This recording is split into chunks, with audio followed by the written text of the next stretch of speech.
Hello, everyone. My name is Nelson Air, and I'm here with my friend. I'm Parish Torch. All right, and this is Mega Man Battle Network 6, Cybeast Gregar. So, this is a game that came out when we were in high school or so, I think? It Seems was right. either early high school, maybe late middle school, but that doesn't sound Yeah, quite right. yeah. But this is one of my favorite games. The game series is why I decided to become an engineer later in life, which, maybe not the best of decisions, but it's a fun game. I love it a lot. Yeah, So, I technically played the Falzer, the companion version to this, back when they first came out. So there will be some things in here that'll be a little unfamiliar to me. So I'm interested to check it out. yeah, at some point I'm intending to show off like some of the Falls special stuff, but not all of it because most of the game is the same. So here we are. Mega Man Battle Network 6 has a theme of like kind of growing up and moving on with life, and since this was the last game in the series, it sort of makes sense that it's trying to talk about how it's going out on a high note. Uh, so we're starting here with our protagonist, Lan. He is moving out of his hometown that he's been in for five straight mainline games and a couple of side quills. So, uh, yeah, this is relatable to just about anything. I had similar feelings when I went off to college to start and left all the high school friends I'd built up from elementary school behind, but here it is, a 10-year-old going off to a completely different place because his parents got to move. Yeah, I can kind of relate to the emotion that Lane's feeling here, but I still think it's a jerk move to not even tell your best friends that you're leaving until the day of. Yeah, also, he couldn't even muster up his own courage to be able to do it. Like he's really broken up about this. He could barely form sentences in front of the entire class now that's happened. Like Right. the music is completely gone too. Like there's nothing to celebrate here. He doesn't know what to think. Yeah, for a start to a lighthearted, cheerful kids game, involving Mega Man, it's kind of a downer opening. A little bit, yeah. I think that so the fun thing about Battle Network 6 is this is not the first time that the series intended to end. The intended end was Battle Network 3. And then it sort of revived, went on for a little bit, and then this was the last game that came out, and they said, no more after this. We have to end this well. So, here it comes back. Here's the sad music. The main theme reprised to be sad. Lan is finally able to come to grips with his emotions and express them to these people that we, the players sort of know for having stuck with them for 6 games, but, my viewers won't, and I'm sorry about that. Yeah. Going I think it straight. is, Oh, excuse me, sorry, you first. I think it is very funny that in this game they're always so heartbroken that he's moving so far away, even though in game they mention, "Hey, it's just a short train ride away," and the area that they live in is loosely based on Japan or Japanese Yeah. type setting, although it's not literally Japan. No, it is. Like, we're going to see, anytime there was a world map in 4, it was very clearly just, this is Japan. Well, yes, I mean they don't call it Japan, and there are some things that they've changed, but you're right. Yeah. Geographically, it's pretty much Japan. Yeah. But I do think it's very odd that they're being so heartbroken about him being a train ride away, whereas, as someone who lives in America, when people move to another place, it's generally a lot farther away that you get this much of a heartfelt goodbye. Like, oh, you're moving to a different state, and going to visit you would be an all-day trip. If even Not, that, it might be 2 or 3 days.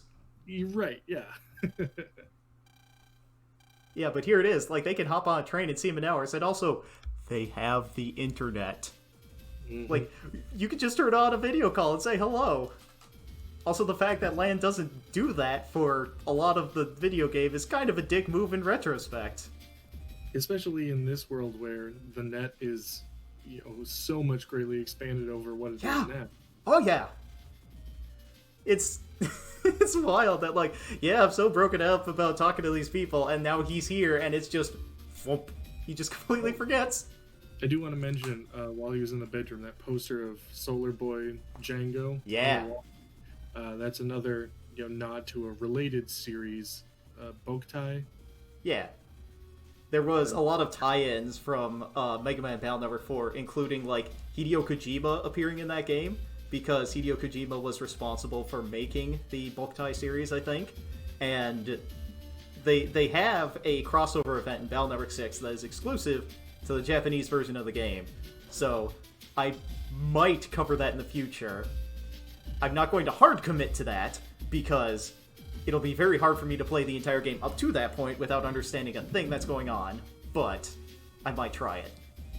At the very least, there are all other nods to Django showing up in the game. You know, you can get some sort of weapons that are nods to the ones that Django uses in the game, so it's very funny. Yep. This is another thing that's funny to me, is this is the first game that has modeled a bathroom, I think. So we've got an actual toilet there. There it is. So here we are. One of the things that I love about the Battle Network series as a whole is it is very much an example of the principle of Chekhov's gun, where, you know, if there is a gun hanging on the wall in the first act of the play, it will be fired by the end of the third. Yep. Kind of philosophy.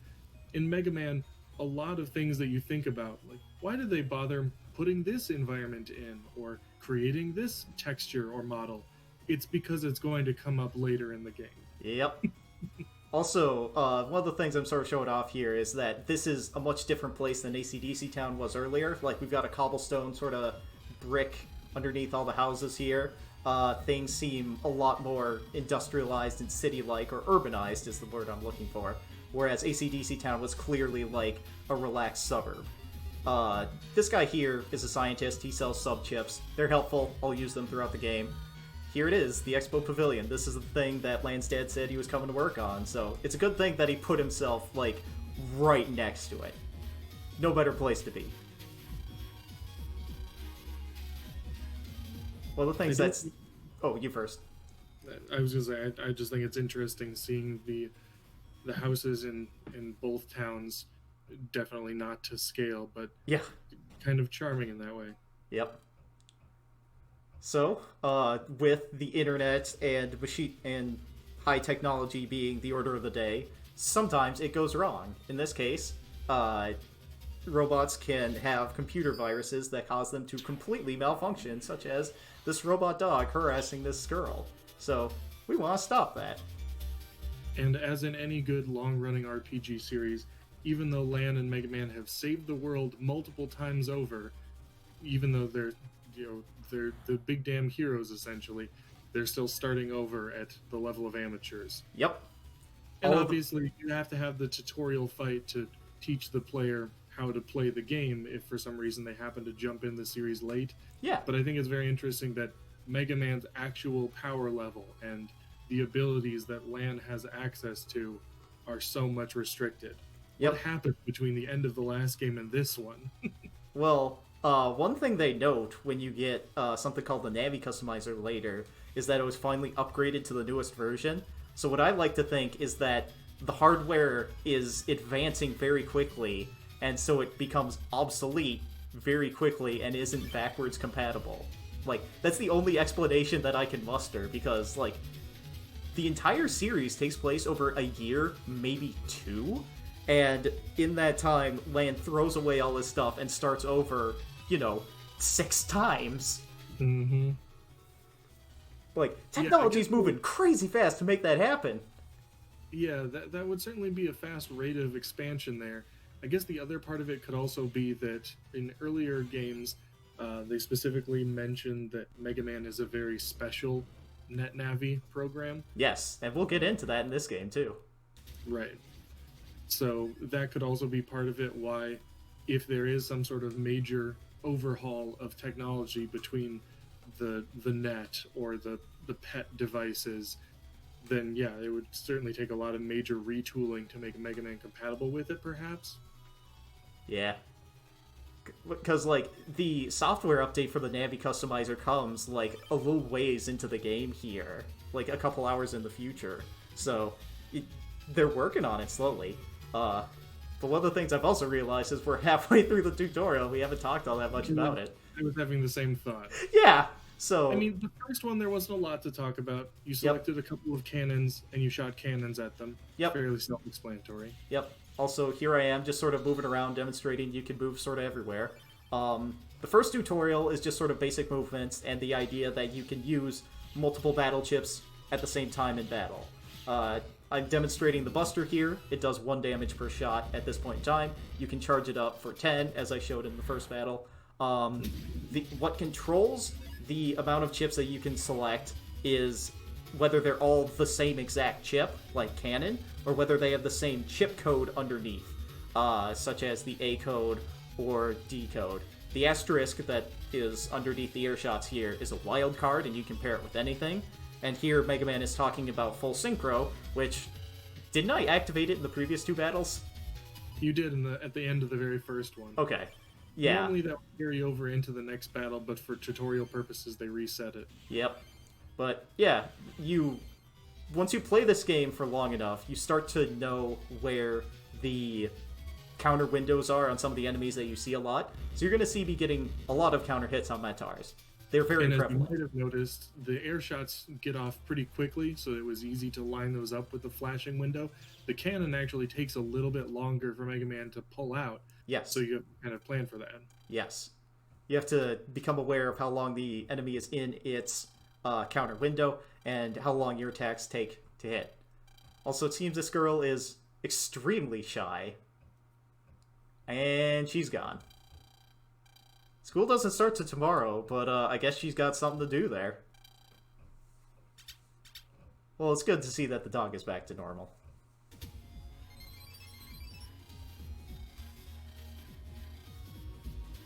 Yeah, I think it's very interesting in the fact that they show people multiple times throughout the game having phone calls and even video calls with each other from their pets, but most of the communication between people does seem to be emails. Yeah. Which I know that since this is a Japanese, developed game, email and texting on phones is basically synonymous. But I think it's very funny that they did get that part pretty much exactly right. Most people, when they develop some sort of futuristic system, everyone's making video calls from their wristwatch. Yep. Like they're Dick Tracy or something. And then in this game, like, no, it's just mailing to people's phones. That's the only way we talk. Yeah, Capcom was wildly prescient with what happens in these games versus what happens in real life. I tried there for a second to just sort of, recharge before the second shockwave got out, but then I realized it wouldn't happen, said forget it, and then just waited for the custom gauge to fill up again. But now, this is the first real battle, and every time you finish a battle, you will be ranked on how well you perform. I'm running around here to try and get a second one and maybe show off something else, but key to everything is the Buster rank that we saw at the end of the battle there. So, to demonstrate yet another new chip, this is the Vulcan 1. It hits 3 times in a row for 10 each. Full synchro doubles it. And it hits, the first enemy and then the panel right behind it. So I was able to line up 2 Metars to shoot them both. And then the Buster up I used... Oh, great. They're forcing me to go read the mail. I forgot about this. Mm-hmm. Yep. So a little bit of introductory background fluff to the world. And, oh boy, there's a lot of it. So, editing the chip folder is something I'm going to be doing kind of frequently. In the future, I look to maybe show some of it, but maybe edit it out a little bit and just sort of note, here are the key changes I've made. This game is really good in that it overhauled folder structure. So, the most powerful of battle chips, you can only have 1 or 2 of in your folder. Whereas the super weak sauce stuff that we have now, we can just flood our folder with up to 5 of them. Everything for that is controlled by the memory system, MB, and they mentioned there, hey, you can set a regular chip so it shows up all the time. So that cannon that one-shots the Metars, you can guarantee it shows up in every battle. Here I am looking in the folder at what I've got in the pack there and what I've got in the folder itself. This starting folder is pretty nice. It's got a lot of swords and wide swords, which I don't entirely like because they're so short range, but the first thing here I do is I put a reflector chip into the folder to go from the wild code that I have in place to sort of narrow it down to the A code, there's a lot of very powerful chips in the A code to start the game. And I It wanted, is accessible and very nice. yeah, especially to start here. Yeah, the only problem with the starting folder that I really have is that it is just a bunch of alphabet soup. Yep. Once you can start to sort of streamline down to a code or two, maybe three, it starts to move a lot quicker, and you can dump a lot more firepower in the middle of battles. And I am one of those people that likes to just go as quick as I can, snapping through everything. And then you see here, I don't have full synchro yet, so I can't, guarantee a kill with that. But attack plus 10 adds 10 to the base value of the attack. So since it's 10 damage for every single hit of the Vulcan 1, it becomes 60 damage total, and I'm able to kill the virus. So now I can just sort of coast on having full synchro for a lot of these fights, and being able to sweep through these guys much more quickly. The other thing you'll notice there is I got an S rank in the battle. The ranking system is based on how much you move, how many viruses you simultaneously defeat, and how quickly you go. And I think it also takes into account whether you can attain full synchro or get a counter in the battle too. So, through getting a counter and deleting 2 enemies at the same time, I was able to get an S rank. Not getting damaged as well. Yes, not getting damage is important, and I think that might change based on factors we will see in the future. But yeah, this first area here has a bunch of Metars in it, so it's really good to sort of practice the timing of your battle chips, including with the mini bomb. It takes a really long time, it does barely any more damage than the cannon. It takes a long time to throw and only hits that one space. I'm not a fan of mini bomb at all.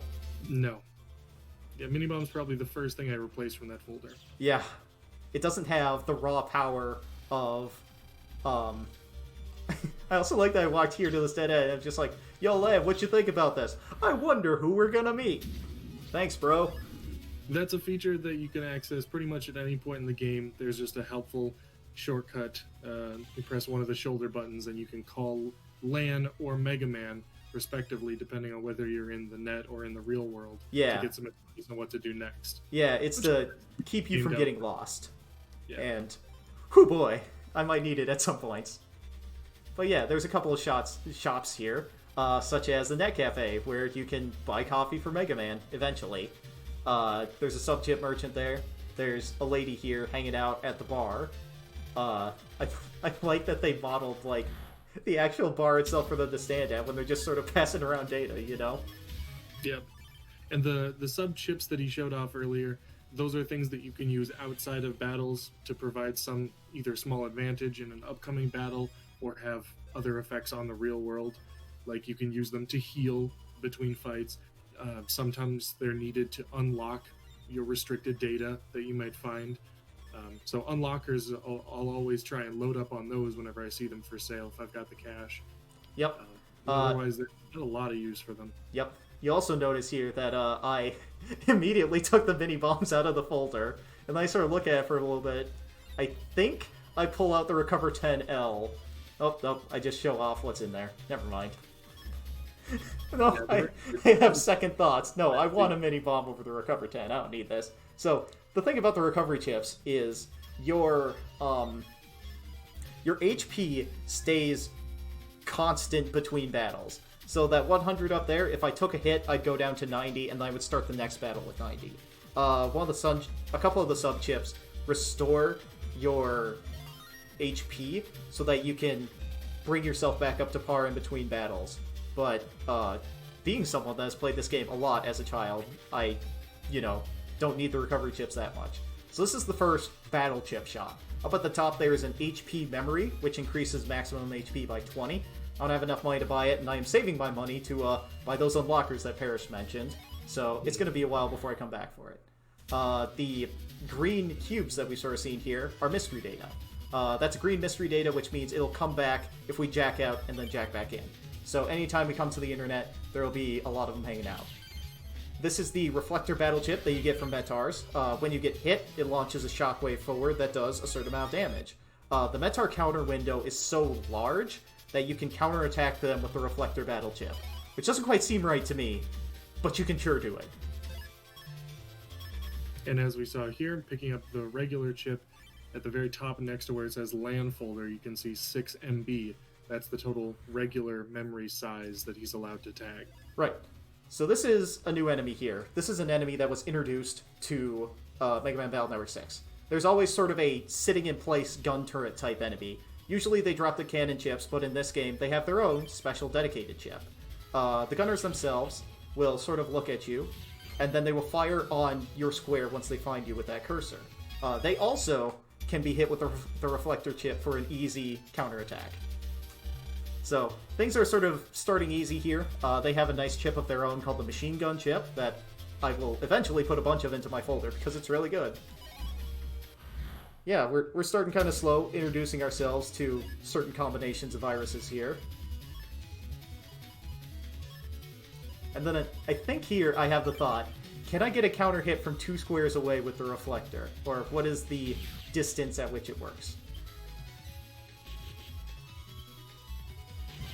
But yeah, you can, as I've shown here, the attack only hits the square that's targeted, not the entire row. So you can avoid attacks from the gunners by just sort of moving in front of or away from them. I sort of dipped back around there because a lot of times mystery data will be hidden underneath paths that overlap everything because this is an isometric game, so you could end up missing something if you don't bump into it. The green mystery data in the back there is battle mystery data. Its rewards are separate from what we would normally get if we're wandering around Central 2 here, and it'll be an extra little bonus here. That's a bug frag. They're a resource that you just kind of pile up over the course of the game and can trade in for other special things. Eventually we're going to need a lot of them, so I'm glad to see them whenever I do. Yeah, I was going to say, very frustrating to have to try and go out to actively find them, so it's always nice when one just falls into your lap. Yes. This is Crack Shot. It throws one of your panels at the enemy, and if you don't have a panel to throw, you can't throw it at them. The Metar Shockwave cannot cross broken panels, so in some way it's offensive and defensive, even though you give up a little bit of your area. That's one of the things that I definitely like about this series compared to other similar battle systems, I guess you could call it. Yeah. Where you actually have some effect over your environment, not just with pulling up panels to throw them at enemies, but then there are also chips that specifically summon things out of or do things with empty panels. So you specifically have to take into account what you're doing to modify your own battle environment on the fly. Yeah. So I wander around a little bit on the network here before heading out, but one of the things I just realized is there's no hint for when the footage is gonna stop. So it eventually is gonna stop when I go to save the game. So might as well tell you that, now, as opposed to getting that out there at the beginning. Oops, sorry about that.